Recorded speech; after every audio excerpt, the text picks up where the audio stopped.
Hey everybody, my name is Lee Kelly. I'm so happy, so happy. I'm so happy, so happy. I'm so happy, so happy. I'm so happy, so happy. I bet you wonder, why is he so happy? Well, let me tell you something. Me and my friend got tickets to the Los Angeles Lakers basketball game tonight at 7 o'clock to see LeBron and the boys play. And I just can't wait, man. I'm ready to go. But imagine all of a sudden, right after that, you get a phone call saying that your friend has just been killed by a person that was drinking and driving. You say, this is bad. This could have been prevented. Your heart stops. You're like, oh man, we got to do something about this.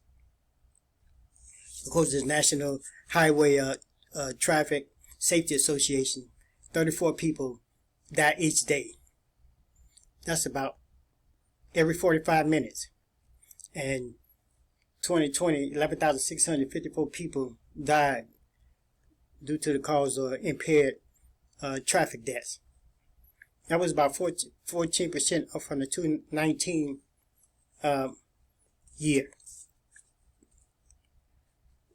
How does alcohol affect our way of driving? Well, according to illegal medical media.com, alcohol, more specifically ethanol, has several effects on the body. Alcohol is a depressant. It's gets you want to jump up and hang out a while, and do its own things, and it has all type of physiological effects that causes, slurred speech and causes impaired body movement. Also, 30% of the fatalities in the United States are caused due to drunk drivers at content level at 0.08 or higher. The National Highway Traffic Safety Association concentration says that at 0.02, a person have some loss of judgment, relaxation, slight body warmth, and altered movement. So their judgment is a little off, they feeling warm on the inside, feeling good, and the movement is altered, and that 0.05, an exaggerated behavior. They become, that person may have lost small muscle control, and they noticing things are not right.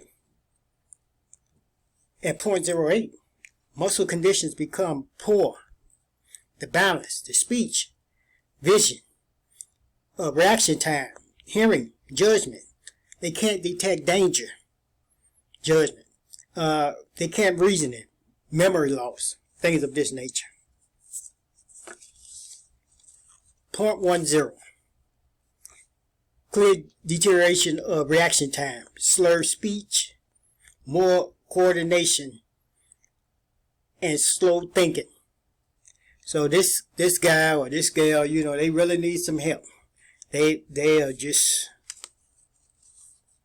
in need of help. And that 0.15, far less muscle control than normal. Vomiting may occur unless this level is reached slowly. Major loss of balance. Well, that person also needs help. Okay, responsible behavior that should have took place.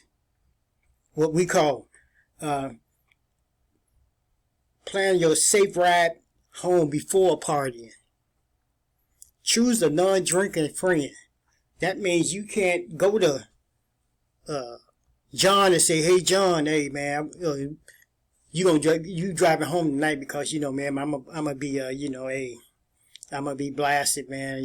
Hey, so you gonna have to drive home tonight because you know me. And the thing about it is that if John don't drink, that's fine. You know, and you good. But if you telling that to a person that drink, you know, that's going to, you know, he gonna get out there and want to party too. You know, if he a drinker just like you, I mean, y'all gonna do the same. And now who gonna drive y'all home? Nobody. Just out there. 2, take the keys from a person that's drinking.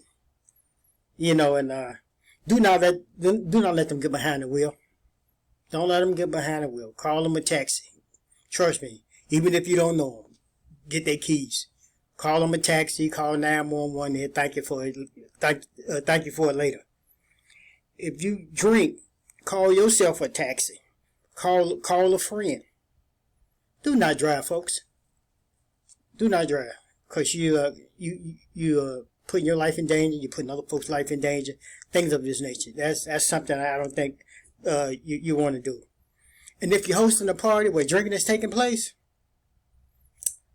you need to make sure that whoever leaves there drunk needs to be led by a sober person going home. The person that's driving needs to be sober. Cover your butt on that, because if you don't, if they get stopped, trust me, you're going to be in trouble. You're going to get sued, because they're going to get in trouble for DUI, but then they're going to say, where you coming from? They're going to say, well, I left John's party, so-and-so, so-and-so. And we left there, you know, that's how they let us leave like this. They shouldn't, so why should we be at fault? So they're going to sue. They're going to be at fault for driving drunk, and you're going to be at fault for letting them drive drunk, so both of y'all in trouble. Always wear a seatbelt. It's your best defense against impaired drivers. Yeah, impaired drivers, you know, they doing their thing, just like everybody else, you know. They just out there. You know, they had a good time, you know, but if it does happen, it can save your life.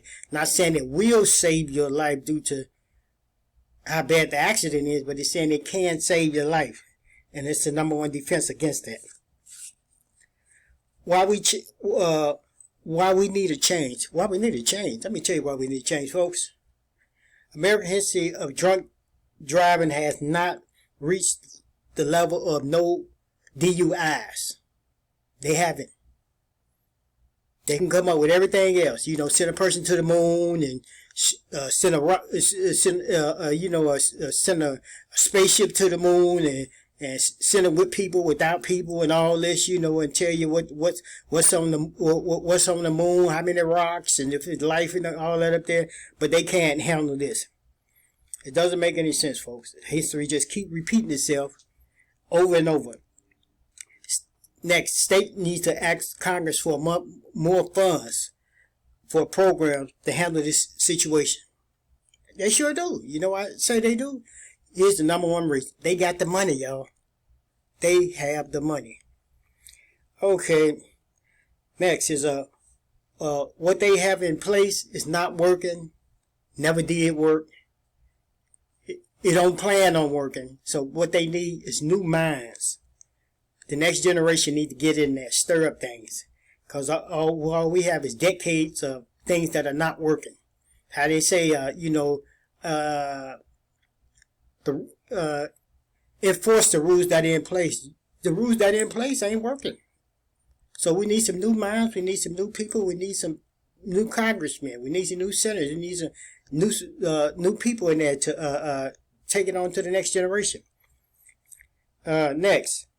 Why they changed the way the clubs do things in these different clubs, letting people drink too much.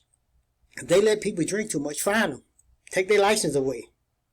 You know,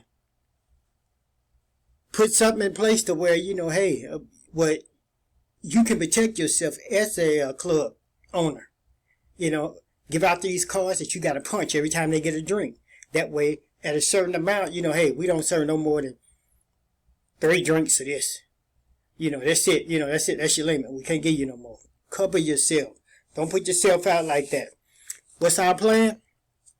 The plan. Enforce the break device for the first offenders so that they will not have to worry about a second offense, third offense, and fourth offense. You know, that way they don't have no excuse. And, well, I didn't know. No, we ain't having that. Two, increase classes. Make the classes, double the classes, triple the classes. Make them pay even more money for it. You know, Tracy, which I will be calling after the thing, which is my daughter, so you all can see that she's here with me. I'm just trying to make sure that we have put her in place for this. Okay, court fees and threaten to suspend license. Americans don't not like to have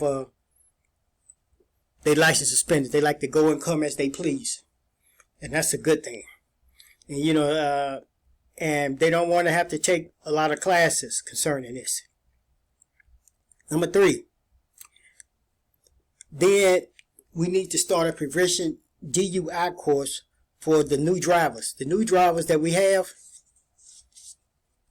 they need to be aware of what's going on, how things are going on, and why they're going on, so they won't find themselves in these situations. In conclusion, identify the problem. Well, that problem is dead friends, family members, just people walking around just get killed because of these folks. Solution to that, change the laws. The fines, instead of $10,000, make it $20,000. Loss of license, indefinite, things like that. Number 3, benefits. Our benefits would be that our people will live longer. They will become more alert. They will let their friends not drive drunk. Friends don't let friends drive drunk. And people will come up with even more ideas to save lives, because the way we see things going, lives are being ended. And that is not a good thing at all. No, it's not. Hey, go ahead, fine. Hi, my name's Tracy, and I'm here supporting my dad. Mm-hmm.